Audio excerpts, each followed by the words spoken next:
प्रिय विद्यार्थियों, पूर्व में हमने स्नातकोत्तर उत्तरार्ध के चतुर्थ प्रश्न पत्र में निर्धारित व्याकरण भाग के अंतर्गत तद्धित प्रत्ययों का अध्ययन प्रारंभ किया था। उसी क्रम में आगे बढ़ते हुए आज हम अपत्याधिकार प्रकरण के अंतर्गत आगत पुरोरण वक्तव्य वार्तिक से अपना अध्ययन प्रारंभ करते हैं। देखिए आप, ये वार्तिक क्या कहता है? पुरोरण यानी पुरोह अण वक्तव्य।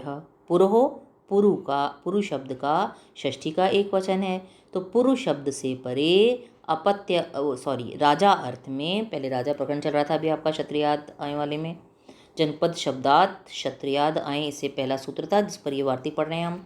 तो पुरु शब्द से परे भी राजा अर्थ में अण प्रत्यय वक्तव्य बोलना चाहिए या होता है। तो इस सूत्र का अर्थ क्या हो गया आपका? पुरु शब्द से परे राजा अर्थ में अण प्रत्यय होता है। उदाहरण है आपका पौरवः, बहुप्रचलित शब्द है ये आपका। तो पौरवः का अर्थ क्या है? पुरुणाम राजा, पुरुओं का राजा। तो पुरु षष्ठी के बहुवचन में कौन सा प्रत्यय आएगा? णस ओस आम, तो आम प्रत्यय ले आए आप, प्लस राजा अर्थ में अण प्रत्यय आ गया। सामने सूत्र दिया हमने, वार्तिक दिया पुरोरण वक्तव्य, वार्तिक से राजा शब्द राजा अर्थ में पुरु शब्द से परे अण प्रत्यय प्राप्त हुआ। अण में से अ बचाइए अगली पंक्ति में, तो पुरु आम प्लस अ सामने लिख दीजिए अनुबंध लोप, या फिर हलंत्यम सूत्र से अंतिम णकार की संज्ञा होगी और तस्य लोप सूत्र से उसका लोप हो जाएगा। क्लियर है यहाँ तक? अब अगली पंक्ति में आम का भी लोप कर दीजिए। तो किससे क्या आपने हम करते आ रहे हैं, ये सारी प्रक्रिया हमारी बहुत लंबे समय से चल रही है, केवल पहला सूत्र बदलता है आपका, बाकी करीब करीब सब में समान चलते हैं। आम का लोप किया, कृत तद्धित समासाश्च सूत्र से पूर्व आम की प्रातिपदिक संज्ञा होगी और सुपो धातु प्रातिपदिकयों से प्रातिपदिक के अवयव आम प्रत्यय का लोप हो जाएगा। अब अगली पंक्ति में पुरु में जो आदि स्वर है उ उसके स्थान पर वृद्धि कर दीजिए। तो पौरु प्लस अ सूत्र हमने पढ़ा हुआ है। तद्धितेश्व चामादेह सूत्र से णित तद्धित प्रत्यय अण परे होने के कारण आदि स्वर उकार के स्थान पर वृद्धि औ आदेश होगा। तो बन गया आपका पौरु प्लस अ। अब अगली पंक्ति में पौरु अंतिम जो उ है इसके स्थान पर गुण ओ कर दीजिए। तो पौरो प्लस अ अपत्याधिकार का हमारा दूसरा सूत्र था जब हमने शुरू किया था ये प्रकरण। तो सूत्र आपने पढ़ा था, याद भी किया होगा अब तक तो। और गुणः सूत्र से तद्धित प्रत्यय अण परे होने के कारण पौरु शब्द के अंत्य उकार के स्थान पर गुण ओकार आदेश होगा। क्लियर है?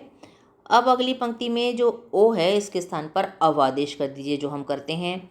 तो पौ र हलंत रह गया, ओ के स्थान पर आपने अव हलंत किया प्लस प्रत्यय का अ, ऐसा कैसा हमारे पास हमें प्राप्त है। किससे किया हुआ आदेश? एचो अयवायावह सूत्र से अकार परे होने के कारण ओकार के स्थान पर क्रमशः अवहलंत आदेश होगा। क्रमशः हम इसलिए लिख रहे हैं क्योंकि ये सूत्र 4 चीज़ों के स्थान पर 4 आदेश करता है, तो क्रम से होते हैं ये आदेश। तो करा आपने, अब मिलाइए, पौ र में अ मिल गया तो र पूरा हो गया, व में अ मिल गया तो पौरव बन गया। इसके सामने कुछ भी नहीं लिखना क्योंकि केवल आप मिला रहे हैं, कुछ नया काम नहीं कर रहे। अगली पंक्ति में विसर्ग लगा दीजिए पौरवः और उसके सामने लिख दीजिए पुरलिंग प्रथमा एक वचन में यह रूप सिद्ध होता है। अब अगले वार्तिक पर आइए। वार्तिक किसको कहते हैं, है ना? आपके मन में जिज्ञासा होगी। तो वार्तिक कौन से होते हैं? जो सूत्र हैं पाणिनि द्वारा जो सूत्र लिखे गए थे, अगर उनमें कुछ चीज़ रह गई, कुछ कमी रह गई, तो उस पर वार्तिककारों ने, परवर्ती व्याकरणाचार्यों ने जो सूत्र लिखे, जो उपसूत्र लिखे, उन्हें हम क्या बोलते हैं? वार्तिक। यानी सूत्र में यदि कुछ अर्थ छूट गया है या भाषा प्रवाह के चलते हुए कुछ चीज़ और आपको उसमें जोड़नी है, तो उसके लिए उपसूत्र लिखे गए परवर्ती व्याकरणाचार्यों द्वारा, और उन उपसूत्रों को हम क्या कहते हैं? वार्तिक कहते हैं। तो अगला वार्तिक है आपका पांडो ड्यण।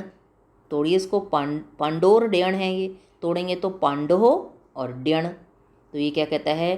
पांडु शब्द से परे राजा और अपत्य अर्थ में ड्यण प्रत्यय होता है। अब उदाहरण देखिए इसका। पांड्यः, पांडु नाम राजा, बहुवचन में पांडवों का राजा, और अपत्य अर्थ में लेंगे तो पांडो अपत्यम, पांडु की संतान। ठीक है, तो अगर बहुवचन लेते हैं तो आप करेंगे, मूल शब्द तो पांडु है, बहुवचन लेते हैं तो पांडु आम कर देंगे, और अगर अपत्य अर्थ में लेते हैं आप, मतलब वो तो राजा अर्थ में था, अपत्य अर्थ में लेते हैं तो पांडु णस प्लस ड्यण कर देंगे आप, है ना। ड्यण प्रत्यय तो दोनों में ही आ रहा है ना। तो पांडु आम प्लस ड्यण करेंगे आप, या फिर पांडु णस प्लस ड्यण करेंगे आप, जो भी करें आप। सामने वार्तिक दे देंगे, पांडोर ड्यण वार्तिक से राजा या अपत्य जो भी आप ले रहे हैं, राजा और अपत्य अर्थ में पांडु शब्द से परे ड्यण प्रत्यय प्राप्त हुआ। अगली पंक्ति में ड्यण में से य रह गया, आदि ड और ण का लोप कर दीजिए।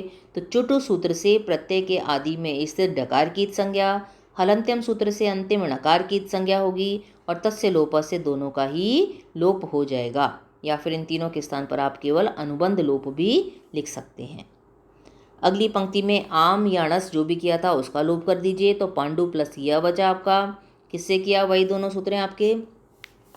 कृत तद्धि समासाश्य सूत्र से पांडु आम या फिर पांडुणस जो भी आप करें की प्रातिपदिक संज्ञा होगी, और सुपो धातु प्रातिपदिकयों से प्रातिपदिक के अवयव आम या णस जो भी आपने किया है उसका लोप हो जाएगा। तो पांडु प्लस य रह गया आपके पास। अगली पंक्ति में पांडु में जो उ है, आदि स्वर वृद्धि करने की तो आवश्यकता ही नहीं है, पहले ही आ है आपका, और हम इसलिए हम करेंगे भी नहीं यहाँ पर, है ना। तो अब पांडु में जो उ है अंतिम, इसका लोप कर दीजिए। तो पांड हलंत हो गया आपका, उ जाने से यह है ही आपका प्रत्यय का। किससे किया है आपने ये काम, टेह सूत्र से डित प्रत्यय, ड्यण में आपने ड की संज्ञा की, इसलिए वो डित हो गया ड्यण प्रत्यय, जिसमें से यह बचा हुआ है। तो डित परे होने के कारण पांडु शब्द की टी, टी किसको कहते हैं, अंतिम स्वर, और उसके बाद में जितने भी व्यंजन हो हलंत हो वो सब आ जाते हैं टी में। तो अंतिम स्वर हमारा क्या है, पांडु में उ है।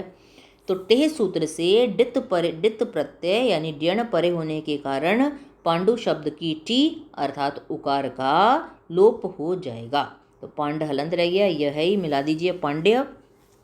इसके सामने कुछ नहीं लिखना क्योंकि आप कोई नया काम नहीं कर रहे हैं। अगली पंक्ति में विसर्ग और लगा दीजिए पांड्यः, और उसके सामने लिख दीजिए पुल्लिंग प्रथमा एक वचन में यह पद सिद्ध होता है। क्लियर है। अब अगले सूत्र पर आइए, ध्यान से देखिए इसको। कुरु नादिभ्यो ण्यः, ये क्या कहता है, कुरु नादिभ्यो, न आदि, नादिभ्य यानी न जिसके आदि में है उससे परे। तो कुरु और नकारादि क्षत्रिय बोधक जनपदवाची शब्द, पूर्ववर्ती सूत्र हमारा यही था, बीच में तो दो वार्तिक आए थे। सूत्र हमारा क्या था, आपने पढ़ा था ना, जनपद शब्दात क्षत्रियाद आए, तो वही चल रहा है, जनपदवाची और क्षत्रियवाचक। तो कह रहे हैं कुरु और नकारादि क्षत्रिय बोधक जनपदवाची शब्दों से परे अपत्य और राजा अर्थ में ण्यः प्रत्यय होता है। कुरु और नकारादि क्षत्रिय बोधक जनपदवाची शब्दों से परे अपत्य और राजा अर्थ में ण्यः प्रत्यय होता है। उदाहरण बनाइए आप। कौरव्यः, तो कौरव्य का अर्थ क्या है, राजा और अपत्य दोनों लेना है। राजा अर्थ लेंगे तो बहुत सारों का राजा होगा, एक का तो नहीं, तो बहुवचन आएगा, और अपत्य लेंगे तो एक की ही संतान होगी, तो हम एक वचन लेंगे। तो राजा अर्थ लेंगे तो बनेगा आपका कुरुणाम राजा, तो कुरु आम प्लस ण्यः प्रत्यय, और अपत्य अर्थ लेंगे तो कुरुहो अपत्यम, कुरु की संतान, तो कुरु णस प्लस ण्यः हो जाएगा। जो भी लें आप एक ले लें, और सामने सूत्र लिखेंगे कुरु नादिभ्यो ण्यः, सूत्र से कुरु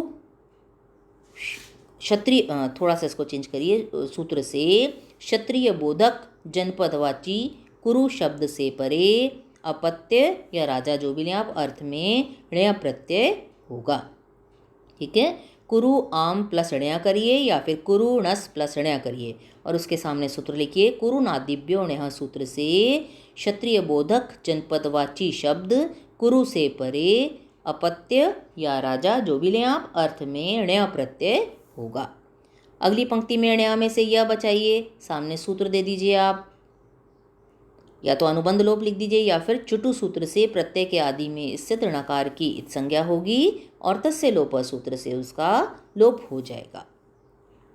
अगली पंक्ति में आम या णस जो भी किया था आपने उसका भी लोप कर दीजिए, तो कुरु प्लस य रह गया।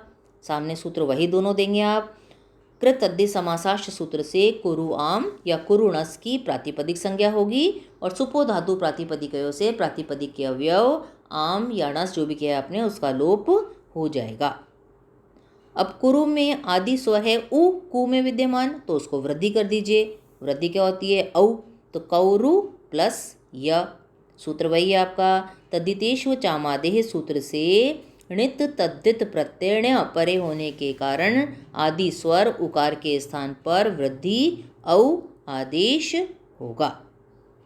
क्लियर है?